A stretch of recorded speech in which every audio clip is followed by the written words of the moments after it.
right. I guess we have a full crowd here tonight. Welcome. Sure. How many of you here are TiE Atlanta for the first time? Wow, that's fantastic. Welcome. Small group. And so since everyone knows more about TiE Atlanta, we will TiE, we are 15,000 members, 2,600 mentors, 50-some chapters. The interesting thing is there's 3 more chapters in the works. There'll be 60 of them, 15 countries, soon to be. And Atlanta, we have over 600 members and 94 mentor members. And I think there's like 30 or 40 of them here today.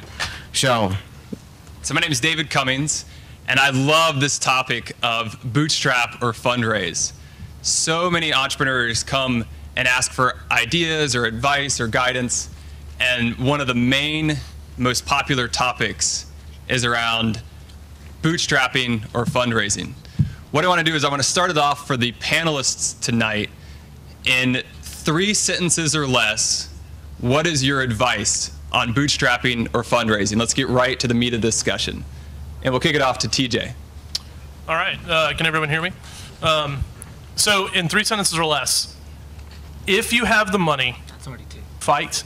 So let me amend my initial conversation part is when you bootstrap, don't do it for a husband and wife team. That's just a nightmare. But back to the question, so strategic investment, I worked for a company that did a lot of strategic investment.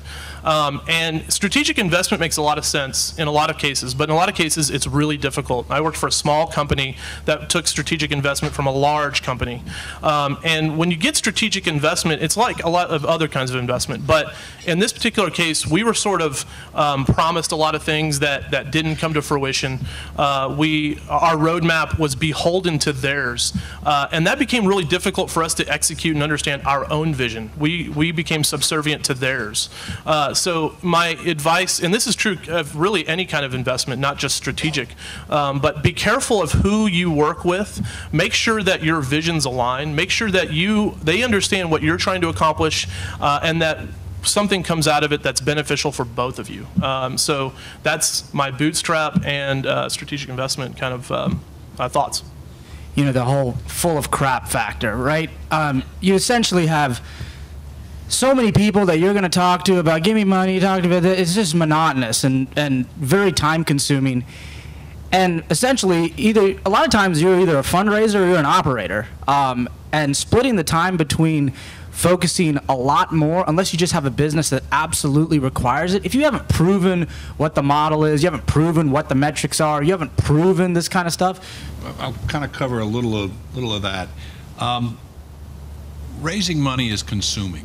It's all consuming, okay? It's very critical to do, all right? And I agree with raise as little money as you can, but raise enough to get you where you need to be, because there's nothing worse than getting halfway to your destination and running out of money, because then you haven't proven the next set of milestones, and now you're screwed, because the raise that you do the next time is going to be at the same valuation of the last time, and unfortunately that ends up coming out of your share, and that's a bad thing. Too many people focus on, in my mind, the wrong metrics when they're looking at raising money, all right? And by that I mean the valuation is really important, all right? But it's not that important. What's really important is the value that the people bring to bear, you know? And if you can get people who can help you advance your customer acquisition, who can help you advance your traction, who can solve some strategic issues for you, and really make a difference in your company, and they're willing to do that because they own a meaningful stake of it. Others have said here, I repeat that, is never ever take money from anybody for the money. It's like the iPhone. It also makes a phone call. You need to be able to find real value in the partner you're taking. Money is incidental. So my 2 experiences was that, because it was more like they gave the money and then the monkey was on my back to perform. And with a startup, it's very, I would say it's impossible to stick to your business plan. It never works, right? And then they hold you to it, and that's all they do is keep beating you up. They add no value. They just keep beating you up, keep beating you up. So, you know, I mean, raising the money wasn't difficult. You have a great idea, you have a great model, there'll be 10 people who want to give you money. It's who you choose and how they help you to grow. a LinkedIn request. And to follow up on that, like a real world example, that's how we work with some of our investors at We & Co.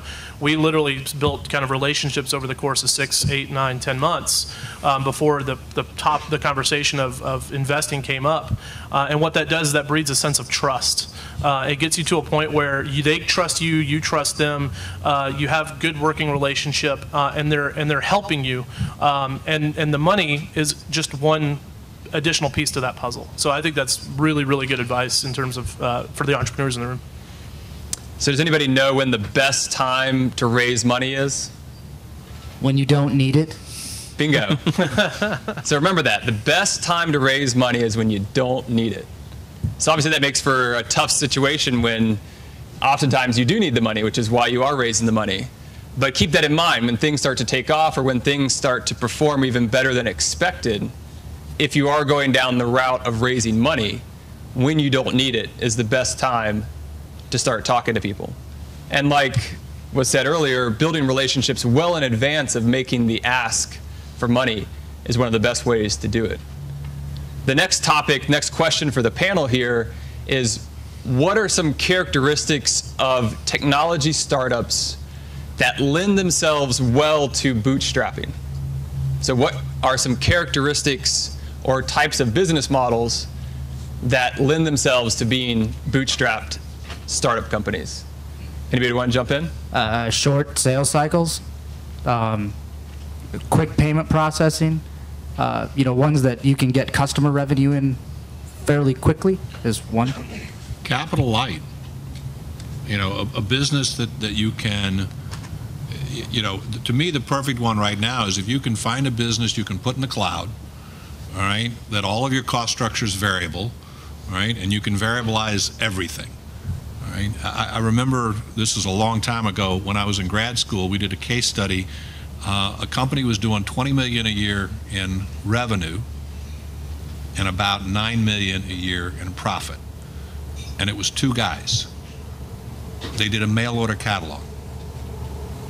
Right? They outsourced everything. All they did was select the products. They didn't fulfill the orders, they didn't distribute the orders, they didn't take the pictures, they outsourced everything. All right? 2 guys. They didn't have any cost structure around any of those activities, all right? But they were really good at figuring out what people wanted to buy the coming season and putting that into a catalog.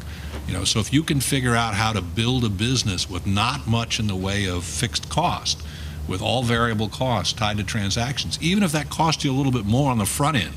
So maybe your margin is worse at the front end because you could do it cheaper in-house, but you outsource it, so it's variabilized.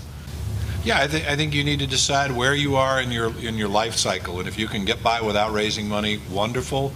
If you can't, then go about it the right way so that you get the smartest people around you that you can find.